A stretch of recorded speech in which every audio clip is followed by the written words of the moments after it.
What's up, guys? I'm back. Alex Gross back at it again, like I just said, and I'm back with another top 10 video about wrestling. I've done a couple of these in the past year, and I'm back at it one more time.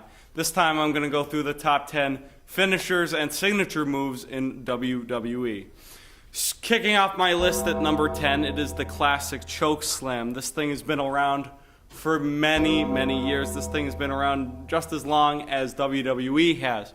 Now, there are many, many, many forms and ways to do it. Three that I can think of right now is the Big Show, the way that he does it, Kane and Undertaker, and the Great Khali. The way that those three differentiate themselves are Big Show will do it closer to his own body. Kane and the Undertaker will extend their arm a little bit more out when they on the release, and Great Khali will use both hands. Now again, there's not much of a difference there, but it's different for their height and weight. The next move at number 9 will be Dirty Deeds from Dean Ambrose. Now, why do I like this one? It's a double chicken wing DDT. It kind of reminds me of Drew McIntyre back in 2009, back when he used to do that unbroken stuff. I don't know what it was called. It was Broken Dreams Impaler DDT. Like I said, he just hooks both of the back arms and brings them down to the canvas. Again, it's interesting, it's different, it's kind of the way that Dean Ambrose likes to go. You never know when it's going to go. You never know when he's going to hit it, and when he hits it, it gets a big pop. At number 8, it is an unorthodox submission hold done by Asuka. It's called the Asuka lock. And what's so unorthodox about it, and something that we haven't seen yet in the WWE, is she will wrap her entire body around her opponent and lock her arm up against the opponent's arm and bring her to the mat. It's kind of like a Taz mission in a sense, but like I said, with that hook of the right arm, it makes it a completely different move than a Taz mission or any other move that I've seen. At number 7, it is the RKO of Randy Orton. This move is not just Randy Orton's initials of Randall Keith Orton, but it is one of the fastest moves I've seen on the planet. He has perfected the move to a point. He's perfected the move to a point to where he could go so quick with it, it's not even funny. He could just snap it off whenever he feels like, and it only takes one to get to Viperville.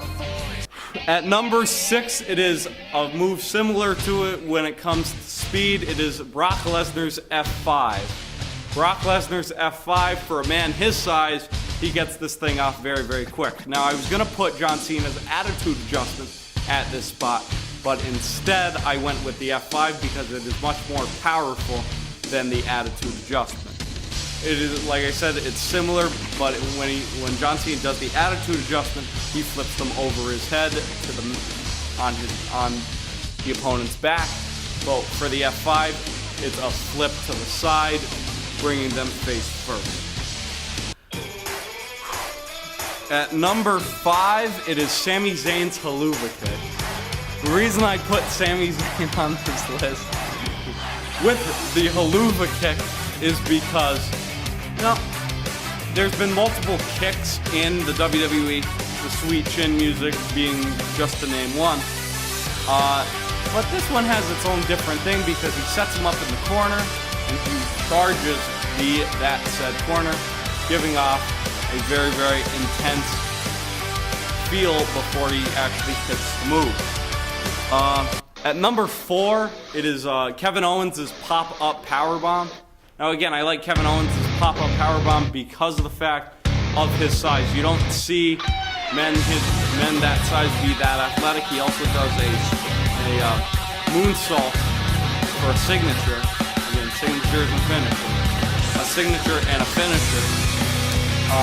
He does like I said, moonsault for a signature and the pop-up powerbomb for a finisher. And for the pop-up powerbomb, he could have reinvented a little bit, maybe put it through a table. Again, there's always ways to reinvent the move. At number Number 3, sorry, I almost said 2 there. At number 3, it is the glorious DDT done by Bobby Roode. Now, Bobby Roode, it is similar to Edge's impaler DDT back from when he used to do it. But when Bobby Roode does it, he gets a little bit more, jump on the thing, giving him more torque when he hits the move. Now again, they go flying in the air when he does the move, and like I said, it's much different, but at the same time, it's similar to Edge, and I enjoy the move. At number 2, it is the phenomenal forearm of AJ Styles. Now, when AJ Styles does this move, I am in awe every single time because it truly looks like the world slows down. When AJ Styles bounces off that top rope, it like I said, feels like time slows down for a second, and he just goes gliding through the air until he finally makes contact. And when he makes contact, he does it in a big way. He hit this in a match against Shane McMahon at WrestleMania 33.